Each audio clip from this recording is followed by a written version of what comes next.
মা, বাবা, আমি তোমাদের কুলাঙ্গার ছেলে নই। আমি আজকাল বুঝতেই পারি না কি করব, কি করে সবাইকে খুশি করব। আর বাকিদের মতো নর্মাল জীবন যাপনের কেরিয়ারের স্বপ্ন আমি দেখি না, নর্মাল কাজগুলোও পারি না। আমি এরকম আলাদা, এতে আমার কি করা? যে কাজগুলো ভালোবাসি মন দিয়েই করি। আমি অলস নই, জাস্ট এই সমাজের ছাঁচে তৈরি করা পুতুল নই। সমাজ তো সেই রাস্তাকে এবড়ো খেবড়ো আনসেফ বলে, যেই রাস্তায় তারা কোনোদিন যায়নি। আমি সেই রাস্তায় বেরিয়ে গেছি বাবা। একদিন আমি সব বদলে দেবো। সেই বেটার ফিউচারে আমি শুধু নিজেকে কল্পনা করি না, তোমাদেরও করি। তোমাদের কিছু বুঝিয়ে বলতে গেলে তোমরা সবার প্রথমে আমার ওপরেই চড়াও হও। পাড়ার ইভেন পৃথিবীর প্রত্যেকে ঠিক, শুধু আমি ভুল তোমাদের কাছে।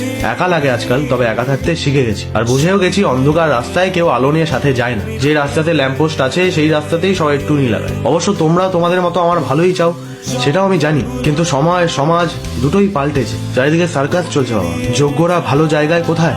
তবে সময়ের অপচয় করছি না মা, সময়ের অপেক্ষা করছি। একদিন প্রমাণ হবেই তোমরা লুজার জন্ম দাওনি। সেদিন তোমার পাড়া, তোমার সমাজ, তোমার পৃথিবীকে ডেকো আর বলো আমি তোমাদের ছেলে।